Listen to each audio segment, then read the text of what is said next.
حضرت رابعہ بصری رضی اللہ تعالیٰ عنہ فرماتی ہیں رحمۃ اللہ علیہ کہ یا اللہ مجھے فرضی معافی سے محفوظ رکھنا. جو بات تم نے کہی نا, اچھا یار سوری, پھر دوبارہ وہی کر لیا, فرضی معافی یا صرف زبانی کہی اور دل میں یہ سوچا بھی نہیں کہ میں نے کچھ غلط کیا ہے, یہ تنقید سیاہ کی طرف لے جاتی ہے. پھر وہ نفس امارہ والے لوگ کہ جو لوگ گناہ کرتے ہیں احساس نہیں کرتے, پھر کرتے ہیں, پھر قتل کر لیا, کیا ہوا بھائی, پکڑے جائیں گے, پھانسی تو ہوگی, دوسرا بھی کر دو, تیسرا بھی کر دو, چوتھا بھی کر دو. یہ نفس امارہ کے لوگ جو گناہ کرتے جاتے ہیں, اور جو ایک سیاہ نقطے کے ساتھ بچہ پیدا ہوتا ہے, وہ سیاہ نقطہ قلب پہ پھیلنے لگتا ہے. جب آپ معافی مانگتے ہیں نا, اللہ اپنی رحمت سے اسے سکیڑ دیتا ہے. پھر آپ گناہ کرتے ہیں, پھر وہ پھیلنا شروع ہوتا ہے, پھر آپ معافی مانگتے ہیں, پھر اللہ سکیڑتا ہے. لیکن جو نفس امارہ کے لوگ معافی ہی نہیں مانگتے, وہ سوچتے ہیں یار اب تو ہو گیا, اب کیا ہے. اچھا, لیکن یہ بڑا اہم آپ نے نقطہ اٹھایا, یہ میں چاہوں گی کہ مفتی صاحب بھی اس پہ تھوڑی سی گفتگو کریں. نفس امارہ اگر ہم یہ تصور کر رہے ہیں کہ جن کو احساس ہی نہیں ہو رہا, احساس ندامت ہی نہیں ہو رہی, تو کیا یہ شیطان کا بہکاوا ہے, یہ دلوں کا مردہ ہو جانا ہے, یا جیسے کہا جاتا ہے کہ دلوں پہ مہر لگی ہوئی. کئی دفعہ لوگ اس بات کو بھی کنفیوز کرتے ہیں کہ کیا فالٹ اسی انسان کا ہے. کئی دفعہ قرآن حکیم میں اشارہ یہ بھی تو ہمیں ملتا ہے کہ کئیوں کے دلوں پہ ہم نے مہر لگا دی ہے, ان تک وہ پیغام پہنچ ہی نہیں رہا. تو یہ مہر کس نے لگائی ہے مفتی صاحب؟ بسم اللہ الرحمن الرحیم. جزاک اللہ. بہت خوبصورت عنوان ہے اور بڑی خوبصورت ہماری بہنوں نے, ہماری آپی جان نے گفتگو کی.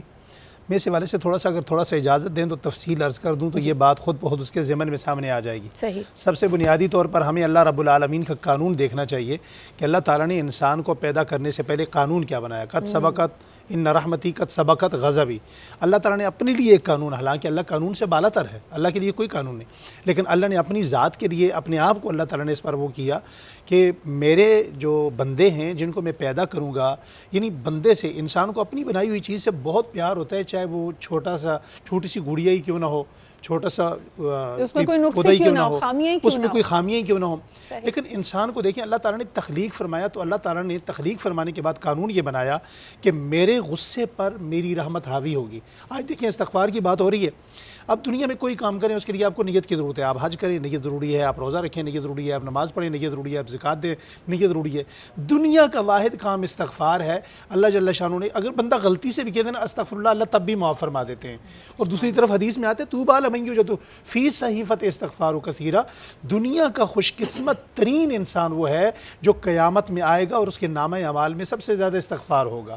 یہ کیوں کہا اللہ تعالیٰ نے کہ ایسے لوگ جو بار بار, جس طرح ہماری بہن نے فرمایا کہ بار بار ایک کام کو کرتے ہیں اور پھر اس پر ڈٹ جاتے ہیں کہ چلو ایک مرتبہ کر لیا, دوسری مرتبہ کر لیا, تو ان کی ندامت کو قبول کرنے کے لیے اللہ تعالیٰ فرما رہے ہیں دیکھو میرے بندہ, تو نے جتنے مرضی گناہ کر لیے, جو کچھ کر لیا, 80 سال ہو گئے میری بغاوت کے, تو نے کبھی میری نعمتوں کا شکر ادا نہیں کیا, تو ما غرک بربک الکریم, تو پلٹ کے واپس آ, تیرا رب بڑا کریم ہے, موت سے پہلے تیرے لیے دروازہ اس کا کھلا ہوا ہے.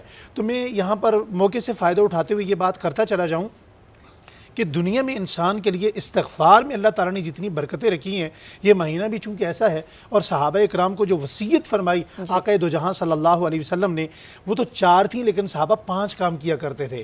وہ پہلا کام حضور نے فرمایا تم کثرت سے لا الہ الا اللہ پڑھا کرو اس مہینے کے اندر. دوسرا کام فرمایا کثرت سے تم استغفار کیا کرو. تیسرا کام فرمایا تم کثرت سے جنت کو طلب کرو اور کثرت سے جہنم سے پناہ مانگو. اور 5واں کام جو حضرات صحابہ اکرام اہل بیت اعظام کیا کرتے تھے, وہ نبی کریم علیہ السلام کی ذات گرامی پر درود پاک پڑھا کرتے تھے. میں ایک حدیث کا ترجمہ یہاں ضرور کرنا چاہوں گا. حدیث پاک میں آتا ہے من لزم الاستغفار جعل اللہ له من كل ضیق مخرجا ومن كل هم خرجا ورزقه من حيث لا يحتسب. دنیا میں آج کوئی انسان, یہ لا سے تعلق رکھتی ہیں, پروفیسر ہیں, آپ اینکر ہیں, میں ایک مفتی ہوں, افتاء میں بیٹھتا ہوں, دنیا کا کوئی انسان دیکھیں اس کے ساتھ 3 مسئلے ضرور ہوتے ہیں. کون سا مسئلہ ہوتا ہے؟ ایک, میرا بنا ہوا کام خراب نہ ہو جائے, میرا اسٹیٹس برباد نہ ہو جائے. دوسرا کیا کام ہوتا ہے؟ انسان خود کسی کام کو بنانا چاہتا ہے, وہ بنا نہیں سکتا, بار بار کوشش کرتا ہے, بار بار کوشش کرتا ہے. تو یہ جو حدیث قدسی میں نے پڑھی, اس کا آخری حصہ کیا ہے؟ رزق سے متعلق ہے. پہلے اللہ تعالیٰ کیا کہتے ہیں, میرے بندے تو کثرت سے استغفار کر, میں تیرے 3 کام بناؤں گا, جس کام کو تو نے بنایا اس کو بگڑنے نہیں دوں گا. اس کو اللہ تعالیٰ نے اپنی ذمہ داری پہ, اپنی رسپانسبلٹی پہ رکھا کہ تو کثرت سے استغفار کر, تیرا یہ کام میں بناؤں گا. دوسرا کون سا کام؟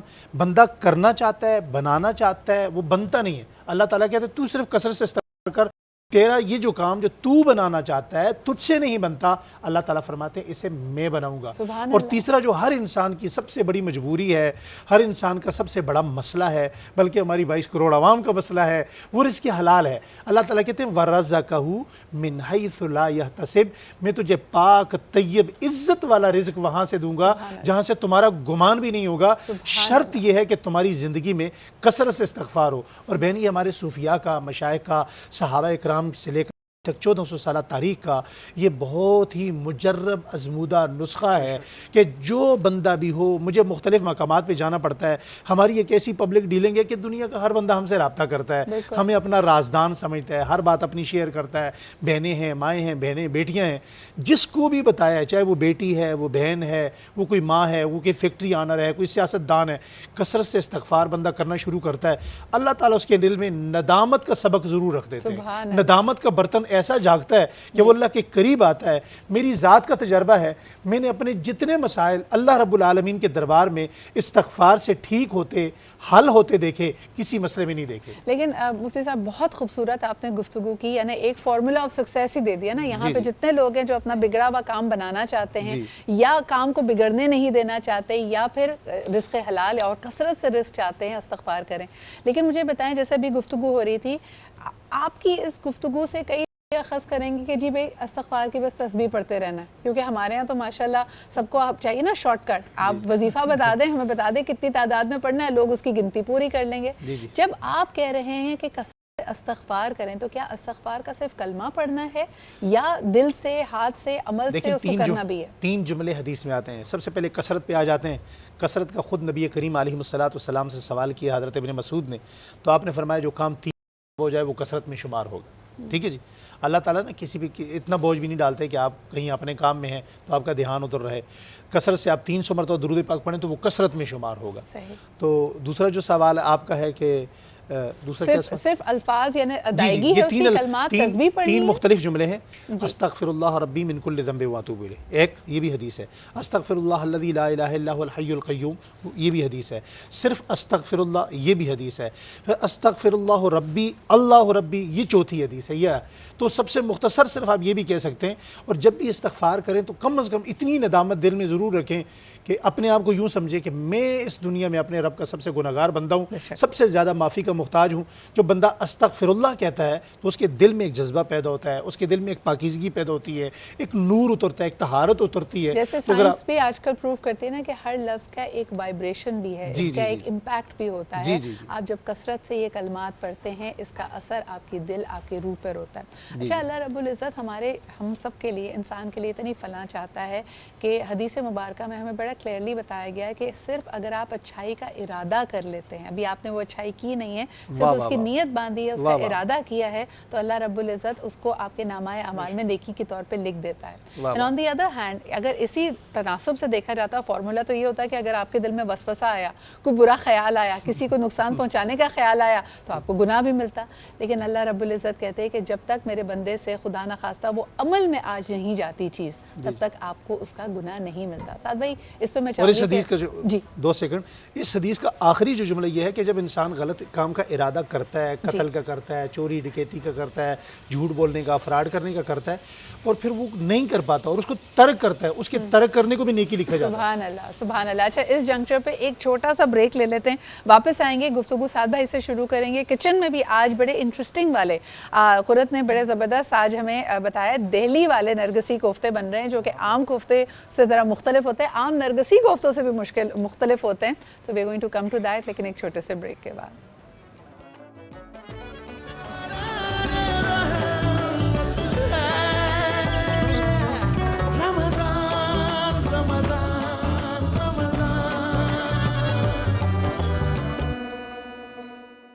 سبحان اللہ جی، اور خوبصورت آواز میں یہ پیارا سا کلام گوہر بھائی نے پڑھا۔ ہماری جو گفتگو کا سلسلہ ہے وہ اسی طرح آگے بڑھے گا، اور سعد بھائی کافی دیر سے انتظار کر رہے ہیں، ہم سب نے بات کی استغفار کے حوالے سے۔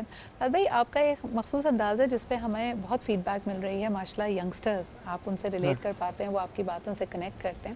مجھے بتائیے، ینگسٹرز میں انفارچونیٹلی یہ روش ہے کہ وہ اسلامی تعلیمات کو اور احکامات کو ایک بفے کی طرح لے رہے ہیں، تو وہ جو پسند کی چیز ہوتی ہے وہ پلیٹ میں ڈال دی جاتی ہے، اس کو بڑے دل کے ساتھ اس کو فالو کرتے ہیں, لیکن جو ذرا مشکل, کٹھن یا ایسی لگے کہ لائف اسٹائل سے میچ نہیں کرتی اس کو چھوڑ دیتے ہیں. تو استغفار کرتے ہوئے بھی ہمارا رویہ یہی ہے کہ میں 4 چیزیں تو اچھی کر رہا ہوں, چلو اگر ایک برائی ہے یا ایک حکم نہیں مان رہا, مثال کے طور پہ نماز کی پابندی نہیں کر رہا, تو چلو کوئی بات نہیں. یہ تھاٹ, اس کو کیسے ڈیفیٹ دی جائے؟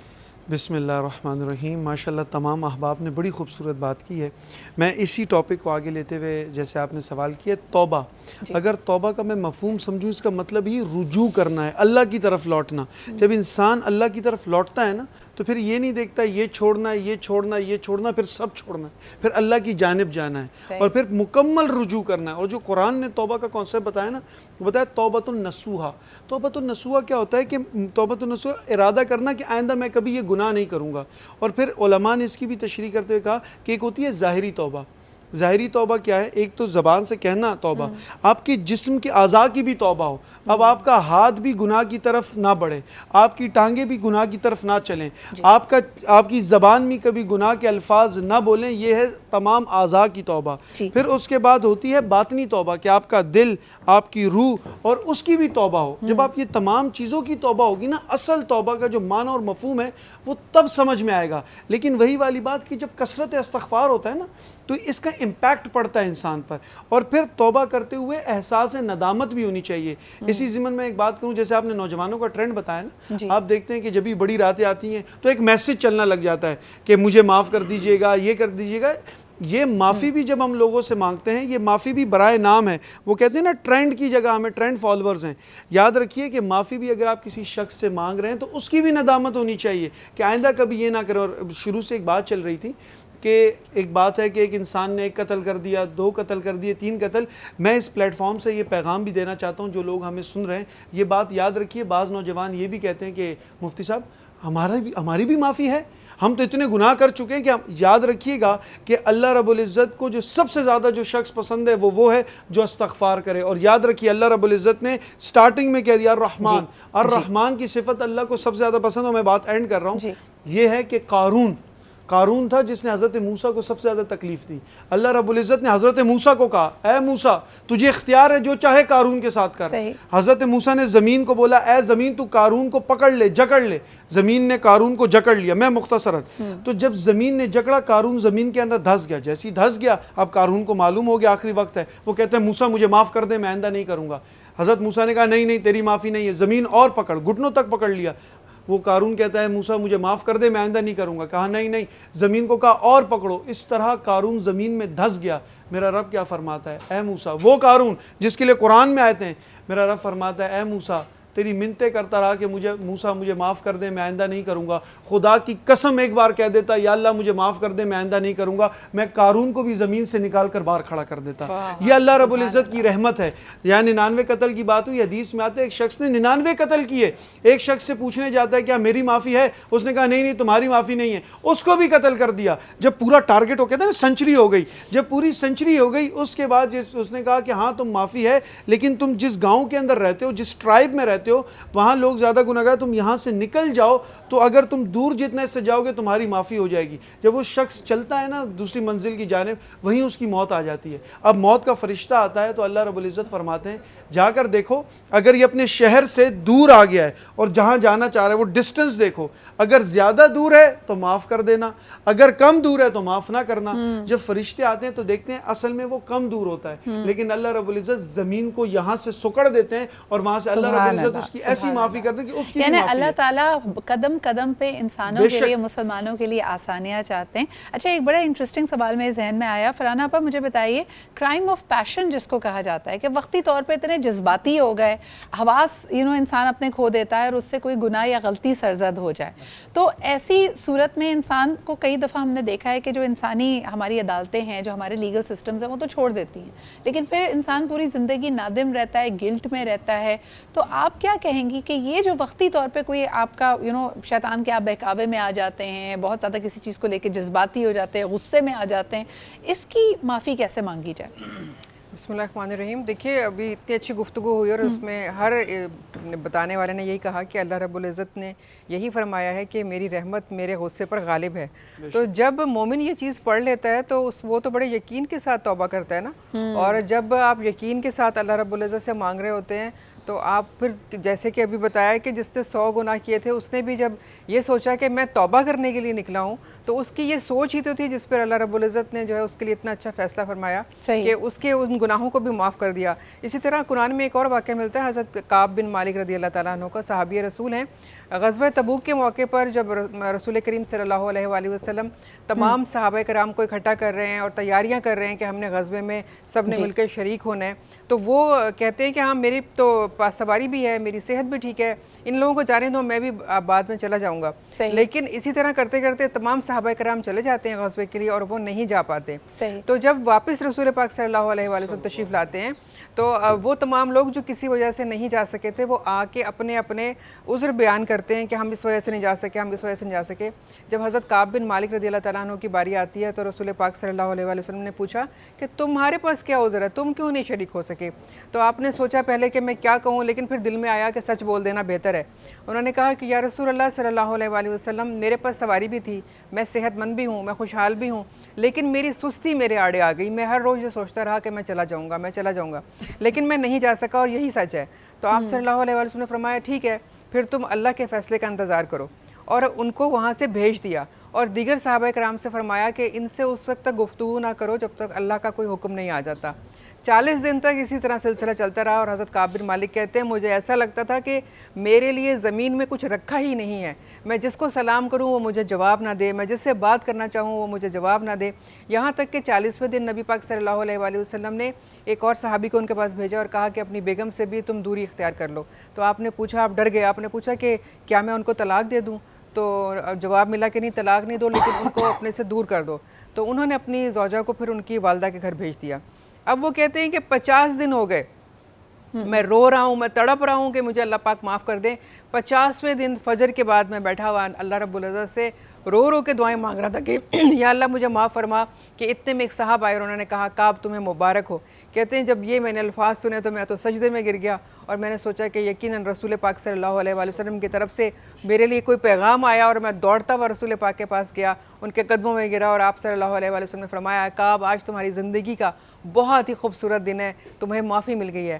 تو حضرت کعب رضی اللہ تعالیٰ عنہ کہتے ہیں میں نے رسول اللہ سے پوچھا یا رسول اللہ صلی اللہ علیہ وآلہ وسلم یہ معافی آپ کی طرف سے ہے یا اللہ کی طرف سے ہے؟ اب سوچیے کہ ان کے ذہن میں بھی وہ تمام چیزیں چل رہی ہیں کہ مجھے اللہ کی طرف سے ہی جو ہے یہ سنایا گیا ہے, تو معافی بھی وہاں سے آنی چاہیے. تو آپ صلی اللہ علیہ وسلم نے فرمایا کہ یہ معافی اللہ کی طرف سے ہے.